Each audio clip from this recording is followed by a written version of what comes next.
sponsors. It's time to start. Enjoy the show. Welcome in, everyone, to a brand new show, Betting Weekly live reaction. You with Steve Wyss and Jack Wright. We're hot on the take after Liverpool have just beaten Bournemouth 4 goals to 2 in the Premier League. There's a late goal scored. I didn't actually update the title in time, so it's the wrong title now. As typical as it is. But, Jack, what an incredible game. For a long time, it looked like it was going to go into maybe like a 2-0 win for Liverpool, 3-0 win. Yeah. Liverpool were backed at minus 3,000 when they were 2-0 up. The tie was backed at 36-1. Bournemouth were backed as big as 250-1. 2-0 Liverpool. Then they pegged it back to 2-2. Instant take on this match. What are your thoughts? Wow. Well, it's mind blowing. Where'd you start? Yeah. Thanks, Steve. And hopefully we've got a few people coming and join us. Liverpool fans, Bournemouth fans, if you've got any out there, come and let us know what you think of that, because you've been living an absolute roller coaster tonight. What a start to the Premier League season. We talk about Premier League. I know you're on the Euro show, Steve, but we talk about the Premier League being the best league in the world. Have we seen justification of why that is the case tonight? Incredible. We said, look, the one result we probably were fearing tonight was a bit of an easy Liverpool win, 2-0. Bournemouth a little bit tepid, a little bit timid. Liverpool get a couple of goals up, control the game out. Did not happen. And we got what an incredible result that was. Yeah, I mean, I've got some pre-match stats for you. In the end, 91% of the money was on Liverpool, 84% of the tickets. That was a lot more than I gave out on the live show earlier. 69% of the money went on the over line, which I think was slightly more than earlier. Pre-match wages wasn't significant.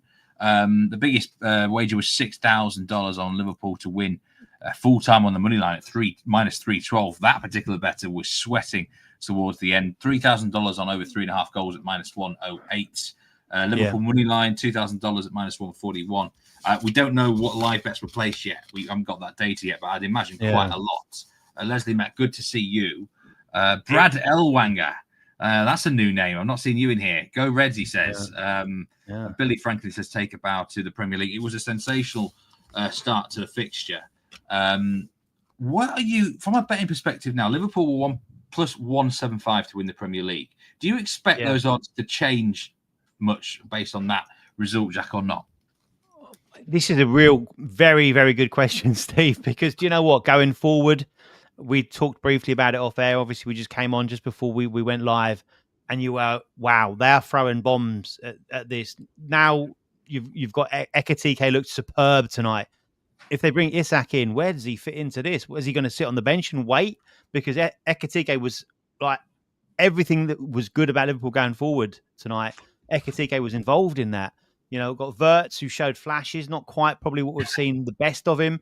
Then they bring players off the bench that go and impact. Salah had a quiet night, but then kind of came a little bit live towards the end and obviously scored that 4th goal as well.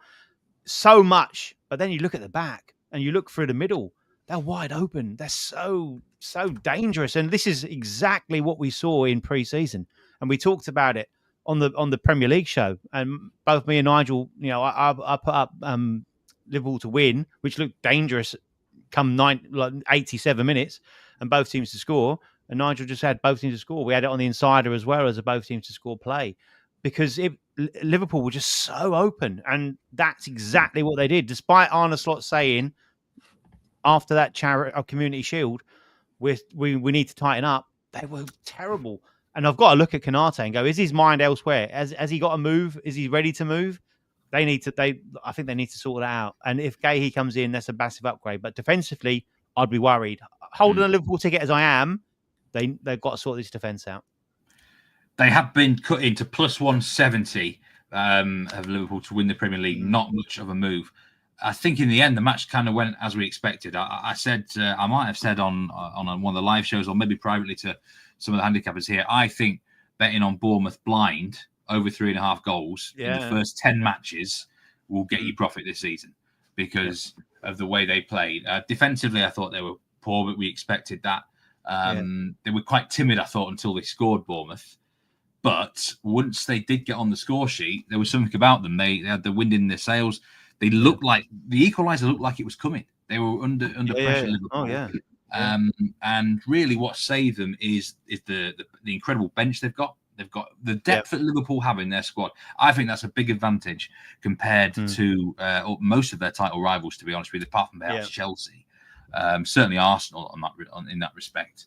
And that's got them out of trouble. And I think that this sort of theme today, not 4-2s, but sort of late goals, winning with both teams scoring. I think that's the trend going forward for Liverpool that we should be looking towards, and possibly, just the automatic both teams to score against teams that can attack them. Yeah, mate, I said on the Premier League show last season, 1 clean sheet in the last 9 Premier League games.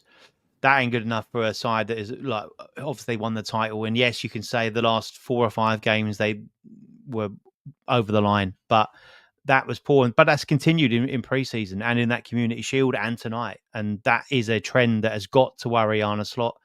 And I think they said they need to make a signing at the back there. So they talked about Gahey. They need to bring someone like that him in. Look, obviously as a soccer fan, we've seen our teams do it. It's so frustrating that Bournemouth didn't get going until they went 2 goals down. And then they got back in it. And then it suddenly, the momentum shifted. And I get the reasons why, but it's like, it's so frustrating when you see that happen. You think, just carry on, because they could have won that game tonight. Dan's said in the chat, I'm sure you're going to go through some comments now, but Dan's already said there, how did his +1.5 on Bournemouth lose? I couldn't answer that. Well, yeah, I'm just going through the chats now. G. Davis both teams to score. Bet great opening match. That was a great win for you on the Betting Weekly Insider. I'll talk about the Insider in a minute. But Dan, I can't believe that. That's the first bad beat of the season, proper bad beat. +1.5. That is harsh. Total mystery, like Hughesy says. Stephen, nice call again on the both teams score. Yes. FGA football. Over 2.5. I mean, I'm glad you cashed with that. Dave Clark had Liverpool -1.5. I think it would have saved quite a lot of handicap backers. Kitoniao, good to see you. Semenyo did have a good game. That's for sure. I mean, the national soccer in Africa is difficult to sort of compare. So we won't talk about Marseille FJ football until maybe the end if we've got a couple of minutes. But what I want to ask you is about player props now, Jack, because obviously going forward, a big part of betting is on the props. I mean, on both sides of the ball, especially Liverpool, Mo Salah's got a goal there late. I'm sure that saved a lot of tickets. I'm sure that saved a lot of fantasy teams. But really, the big sort of player prop sort of discussion today is Ekitike, goal and an assist.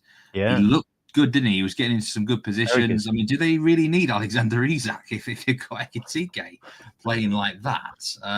Is he someone now you're going to look at in the props market? Well, you got to, haven't you? Hughesy, let us know. Do they need to sign Alexander Isak? What's going on with him? Tell us. Come on. But yeah, he was sensational tonight. And I think sometimes you come in from a different league, it takes you a little bit of time to get up to speed. We talked about this before, other than a rare few, it just takes a little bit of, it's quicker, it's a bit more physical. Like the atmosphere at virtually every single ground you go to is different. That would have been a pressure cooker situation for him tonight. Obviously, the emotional nature of what's happened over the summer as well for Liverpool. He's effectively in that role. You can imagine the burden a little bit, but he didn't look like he was carrying any of that. I thought he was sensational tonight. The fact he linked up play really well. I think the fact that he was involved in that first goal, he could have easily did a nice little bit of work, slipped it through, and then sat back and watched it unfold. But he didn't. He wanted to go and be the one to finish it, and he did. And that was a really nice finish. Nice, cool, calm, collected, bang, pass it into the net, happy days. But a couple of, he was involved in so much. In fact, all of the good stuff really that Liverpool did, it came through him, via him, around him. So absolutely, I think he's the one that you've got to pencil down now and go, you've got to look at him. And, obviously Isak's not there. Will he go there or not? We'll have to wait and see. But at this moment in time, of that very, very impressive Liverpool front line, he is probably the one that has stood out tonight. He put himself on the map, big style. I'll tell you who I liked. He didn't get a return today, but I thought Florian Wirtz looked excellent with his technical skills and passing. It was very noticeable that he's on a lot of the set plays. So I think a good market to bet on him in this year would be to assist. He is a goal scoring threat as well. But that he definitely took up more of the set plays than I thought he would. And I think at some point I could see him getting a really, really big game. That top goal scorer, then Mo Salah is obviously one of the favourites for the season. Would you? He's got a goal on the board.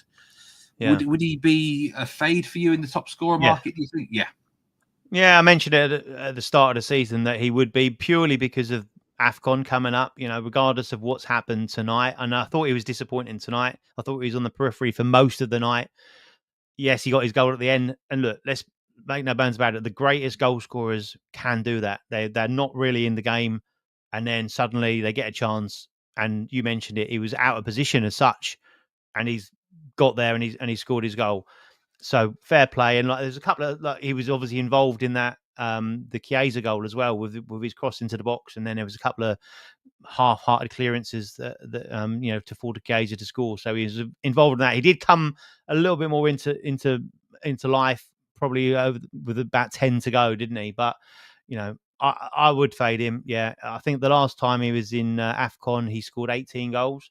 That won't be enough to win the Golden Boot this season. It might not even be enough to get the places. But I think certainly for me, he'd be a fade. A couple of Liverpool fans have messaged me over the summer saying that they were concerned how he looked at the end of last season, hoped that a off season would kind of put some more juice back into his legs, but were disappointed with what they saw during pre-season.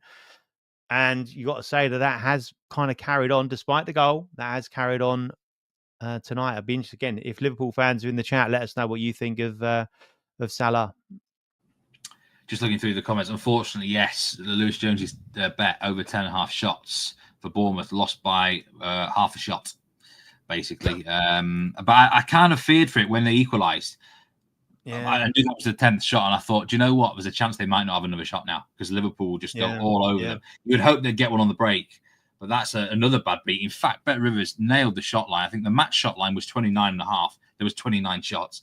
Bournemouth shot line 10.5. Liverpool's, I think, was 19.5. They've had 19. So Bet Rivers have nailed it with the shot line. Well done, the traders. Yeah, fair play to the traders there. 1-0 to you there, but we'll be back. Lewis Jones will Dave Clark says Liverpool to win over 2.5 goals is going to be a play for him until he sees that defense get better. I think that's probably a wise thing there. From a Bournemouth perspective, are you now expecting? Do we need to be getting on Bournemouth? I mentioned it there. Overs blind to a degree until they improve their defense, and Semenyo, Evan Nielsen. Are they players we want to get on side whilst they're in this phase where they're probably going to have to get points from shootouts? Really, they don't look like winning 1-0. Although next week they've got Wolves at home, which is a much easier game, of course. Yeah. I had Bournemouth earmarked down at the start of the season for a side for both teams to score purely for the reasons we then talked about. That you've then mentioned the fact that they lost 80% of their first choice defence over the summer. Goalkeeper's gone. 3 of their back 4 have gone. And so where they've gone is impressive. PSG, Real Madrid, Liverpool.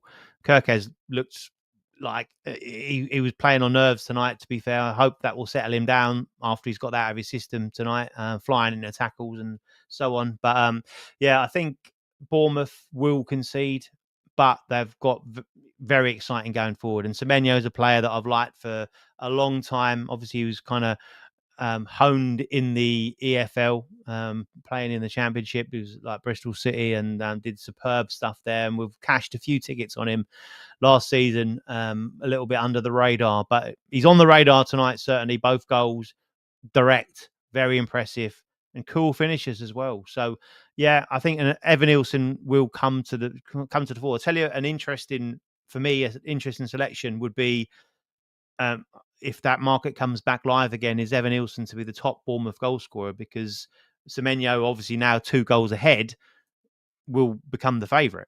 But there is talk, people are interested in it. I know he's just signed a new contract, but he's the one that people have talked about. No one's really talked about taking Evan Nielsen. So I think he is absolutely, definitely 100% going to stay at Bournemouth for the rest of the season. But I like their attack. Kluivert to come back as well. Unal to come back as well.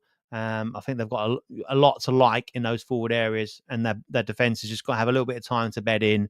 obviously with such big change. But despite conceding 4 goals tonight, I think that they'll take a lot of heart from that performance. So I think they could and probably should have picked up something from it. Yeah, despite that, Bournemouth have been cut for relegation, plus 700 now for them. No, not for me. No. Not obviously. I think they were 8-1 before a ball was kicked. James Eastham actually gave them out for relegation in one of his Instagram tips that we had going. As I said, well done with the insider pick, Jack. Do remember anyone new? There might be someone new in this chat right now watching who doesn't normally watch. We're on a different time. Do sign up for our newsletter. It comes out twice a week, and especially on Friday, the insider picks from everyone, from the handicappers across the board. That was your pick there, Jack Wright. The next pick is on Paul the Hitman Hughes, Villa versus Newcastle tomorrow. If you no did bias there. if you did get the insider, you will know what Paul's pick is, and then several fixtures in the afternoon. Producer John Izzard on Brighton against Fulham as well, headlining Saturday afternoon. Do sign up for free. I will put the link in chat now if you've not got it already. And tomorrow, Jack, we must mention there's a brand new live show tomorrow we're doing on Saturday, first ever time that we're doing that. Just take us through, Jack. Through that, Jack. It's going to be 9 a.m. Eastern time. It's going to be you, Dan, and Nigel. What are you going to be up to? Well, we absolutely can't wait for this. This is going to be really exciting. We've obviously done the betcast before. This is a little bit of a similar version to that. So at 2 p.m. local time, 2 p.m. in the UK, obviously we get the team news out for the traditional 3 p.m. kickoffs in the UK. So as you say, 9 a.m. in Eastern time. And we're going to come on. We're going to go through the team news. So I've been earmarked to go through the team news, talking about any new signings. Are there any noticeable omissions? So if we've got players we expect to be playing that aren't going to be involved, potentially, and I've talked about this before, about players that are maybe going to be playing in positions that are different from their norm, so we can attack those prop markets as well. So we'll be looking at that at say 9 a.m. Eastern time. So looking at as to what the team news throws up. Nigel's going to be looking at the moving markets, the lines, where the money's going. I'm really excited for it. It's going to be a really, really good show. So everything you want as far as getting involved in the betting side of things. It's going to be about 45 minutes, so you can obviously get involved during the show, but also we're going to give that 15 minutes window before the games kick off to get involved. And also, of course, as Hughesy's already pointed out, my team in the championship are playing, and it'll be about 15 minutes from the final whistle. His team are playing in the Premier League. It'll be 15 minutes from the final whistle there. So we're also going to be looking at any in-plays. We're also going to be covering a little bit of Bundesliga as well. So much going on. So definitely come and join us tomorrow. Any questions, we'll answer them, but we'll give you guidance and pointers as to where you should be putting your money ahead of those games kicking off and ahead of the final whistle in the games that are currently in play. I can't wait.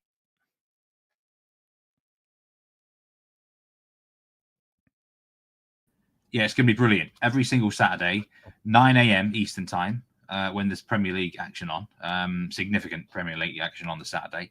I think I'm on the 30th of August is my Saturday debut. Next week, I do believe, I can't remember the exact lineup, but I think definitely got Paul Hitman Hughes on next week. We've got a graphic here from producer John. Thanks very much for that. Just before we do go off, some match stats.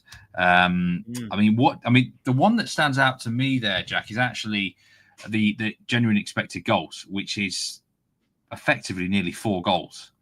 That's high. I know 6 goals have been scored, but an expected overall goals of 4 is really high. Bournemouth 1.63 on the XG there.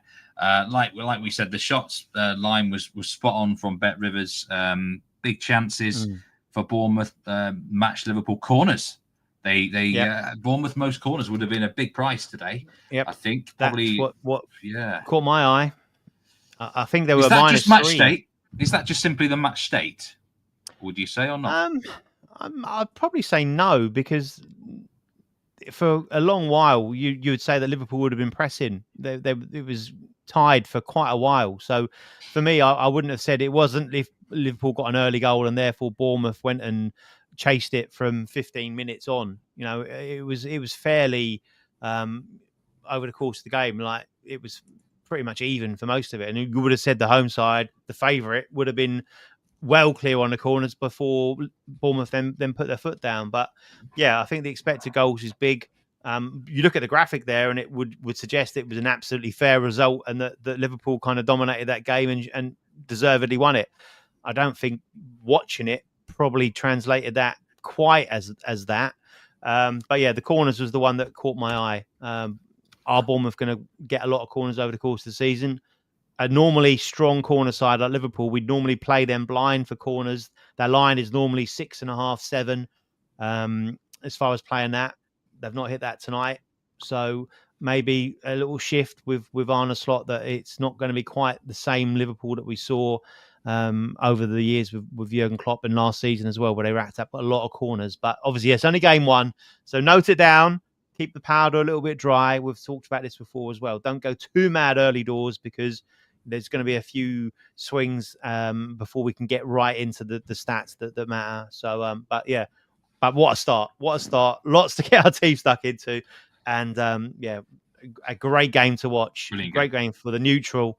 And fortunately for us, that's what we're here for. We've managed to point you in the direction of a few winners already on game one of match day one. Happy days.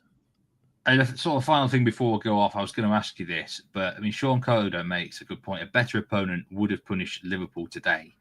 I think Bournemouth kind of did punish them to a degree, but perhaps a better opponent might have beaten them or drawn against them. So with that in mind, next week it's Newcastle-Liverpool. We haven't seen Newcastle in a competitive game yet, but early there's no odds out yet either. But early sort of thoughts on that game. Would you be looking to fade or be on the side of Liverpool? Would you be looking at goals? I think you've got to look at goals. Whilst Liverpool, unless they sort their defence out in the next 7 days, you've got to look at goals. And unfortunately for Hughesy and the other two in Army, I've got to be fading Newcastle. Obviously, I've faded them this week, and we haven't seen them in action yet. So, we'll see how that goes, of course. But my general conception is that I think we'll be fading Newcastle over the opening weeks. But that seems like it's got a history of goals over the years anyway. That would appear to be another one that you'd want to be playing goals blind, given how open this Liverpool side is. And I think they won't play any other way. But they have got the firepower to get away with it. I mean, Hughesy says the midfield averts Szoboszlai and McAllister is too weak. I'm not sure about that. I think Szoboszlai is a really underrated player. McAllister suits Liverpool. No matter what you say about him, he gets stuck in, he argues all the time. He's a perfect Liverpool player, really.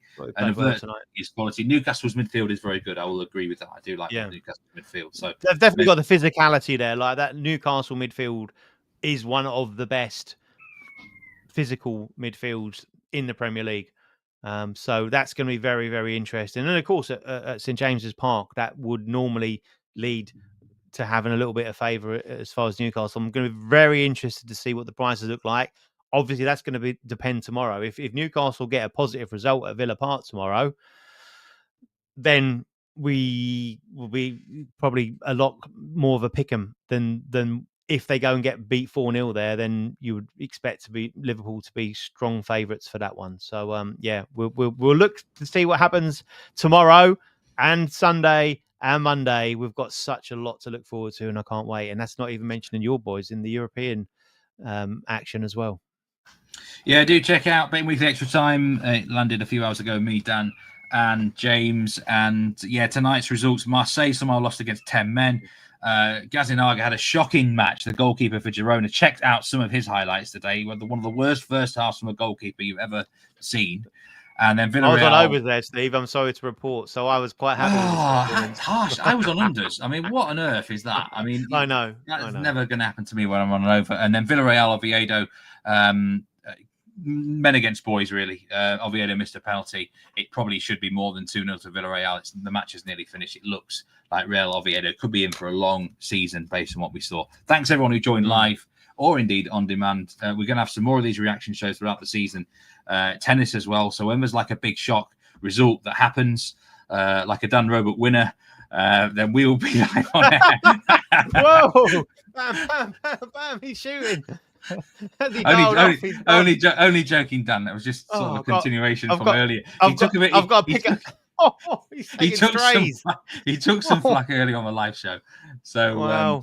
no, I mean, I'm only joking, Dan. But yeah, Dan, come to your safe haven tomorrow. We're on the live show tomorrow, 9 a.m. Eastern time. Me, Dan, and Nigel. It's a safe haven. We'll look after you, my friend. When we get a big result, maybe after a Super Sunday as well, might be scheduled. We're going to have reactions. But thank you, everyone. The debut of Betting Weekly live reaction. Do join the boys tomorrow at 9 a.m. Eastern time for Betting Weekly live on Saturday. Jack, it was a pleasure. What a start to the Premier League season. Take care, everyone. Enjoy the rest of the evening. If you're betting elsewhere and across the world, cash those winning tickets. See you.